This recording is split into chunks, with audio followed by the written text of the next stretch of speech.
ما كنظنش كاين شي واحد في المغاربه من الطبقتين الفقيره ولا المتوسطه اللي ما صبحوش فرحانين ملي سمعوا القرار الملكي بالغاء شعيره اضحيه العيد، لان الاسعار الفاحشه اللي وصلت لها الماشيه اصبحت فوق القدره الشرائيه ديال غالبيه الشعب المغربي. ربي قال لك لا ينال الله لحومها ولا دماؤها ولكن يناله التقوى منكم، وليس من التقوى في شيء غادي تنوض دير الكريدي من البنكه باش تشري لولادك الحولي، ما عدا واحد القله قليله ديال شي معنادين اللي لا بغينا حنا نأديو السنه.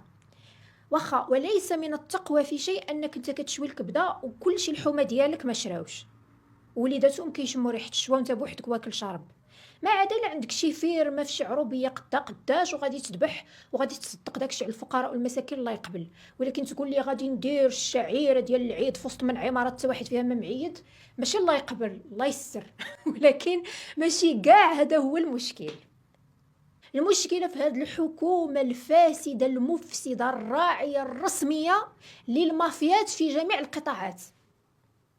حكومة أخنوش الفاسدة الراعية الرسمية لمافيات الماشية اللي عطاتهم الدعم بالملايير باش يهبطوا الأسعار ويوفروا الماشية، ما وفروها، ما هبطوا الأسعار تحت ما تحاسب معاهم، تحت ما صرد داك الفلوس ديال الدعم، تحت ما حاسب هاد الحكومة ولا المجلس الأعلى للحسابات ولا شي مؤسسة من المؤسسات التشريعية اللي دايرها الملك لمتابعة عمل الحكومة ومراقبة كيفية صرف المال العام. حتى ملي كانت غتأسس لجنة برلمانية للتحقيق في هذه القضية فركشوها، وخرج رشيد طالبي العالمي رئيس مجلس النواب اللي معروف بقضية عدم أداء الضريبة للخزينة العامة للدولة في المصنع ديالو ديال النسيج، ما نعرف كاع اش كيقول حيت ما كنبغيش كاع نسمعهم اش تيقولوا وما تيهمنيش كيقولوا.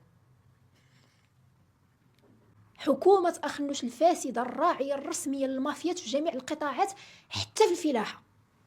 خرجوا لنا بقضية الحشرة القرمزية، كل شي دابا المغاربة عايقين، وفين ما كنتلقى بشي واحد في طاكسي في ان درايف في كريم في صالون دو كوافور فين ما مشيت في قهوة في ريستورون كنهضروا على هذه القضية. كذبت الحشرة القرمزية ديال الهندية اللي خلقوها واخترعوها باش فجأة ترفع ثمن الهندية من 10 دريال و4 دريال و6 دريال وهاكي جوج فابور، اللي ولاو المغاربه كيضحكوا تيقول لك الهنديه كملات قرايتها ولات كدير 60 درهم للبواطه في مرجان. علاش؟ باش السيده مرات اخنوج ولات كتبيعها في لي برودوي كوسميتيك الزيت ديال بذره الهنديه بالثمن الخيالي وكتصدر للخارج. لافوكا اللي خلاهم كيزرعوها وكيهلكوا في الفرشه المائيه وفي المياه الجوفيه وحنا في فتره الجفاف باش تصدر للخارج، الوغ كو المغاربه ما كياكلوش لافوكا حتى لديك الدرجه.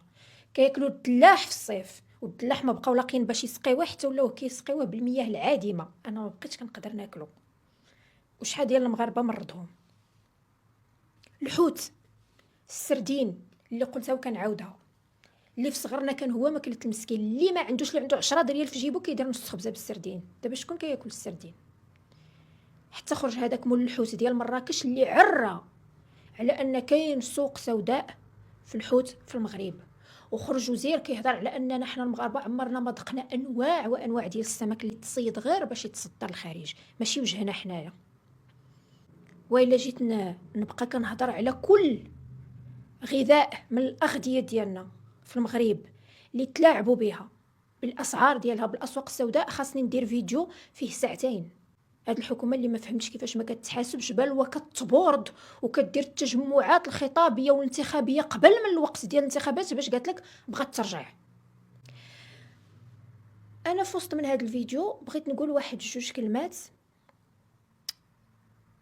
هما في السياق ديال كل ما هو فلاحه، ولكن هو ملاحظه واقتراح تنتمنى يوصل للمسؤولين الكبار في هذه البلاد، لجلالة الملك محمد السادس اللي دائما ما هضر على ضرورة ضمان السيادة الغذائية والمائية في المغرب، ولأي مسؤول كيهمو هذا الأمر. غنقولوا باختصار، واللي بغى يمشي يبحث على الموضوع يبحث.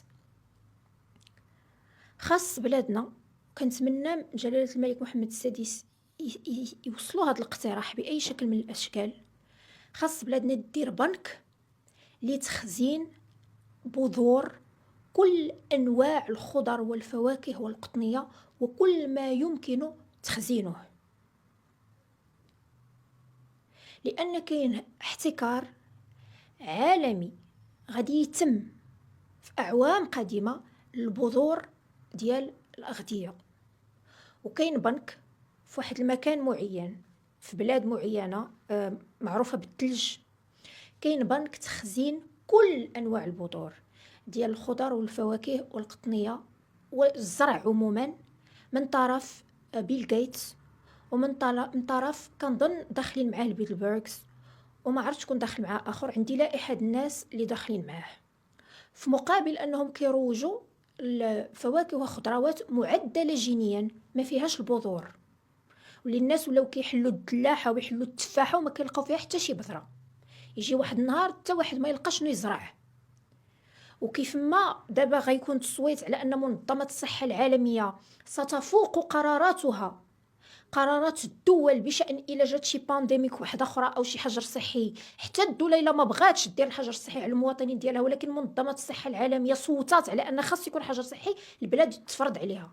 ما عدا امريكا اللي ترامب دابا خرج من منظمه الصحه العالميه، ولكن القرار غيتنفذ حتى لجونفي 2026.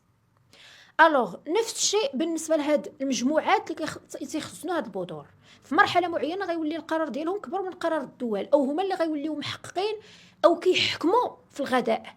نفذوا هادشي اللي غنقولوا لكم، عاد نعطيوكم بعض البذور تزرعوها. فخاص بلادنا تسارع الى انشاء بنك تخزين البذور، كل البذور اللي حنا كنعرفوا نزرعوها او اللي كنجيبوها من الخارج، باش يوما ما غادي نحتاجوها لتحقيق السيادة الغذائية في المغرب، وما نخليو حتى شي واحد يتحكم فينا في مقابل الماكلة. تنظن الفكرة وصلات وبشكل واضح، واللي بغى يمشي يزيد يبحث في الموضوع يمشي يبحث في الموضوع. وحكومة أخنوج الفاسدة المفسدة يا ريت ما ترجعش مور هذه الولاية، لأن أنا لا أستأمنها على السيادة الغذائية المغرب وعلى الأمن الغذائي للمغاربة، لأن هذه أول مرة في عهد حكم الملك محمد السادس ما كنلقاو لا ماكلة لا ماشية باش نعيدو في العيد. وعيد سعيد.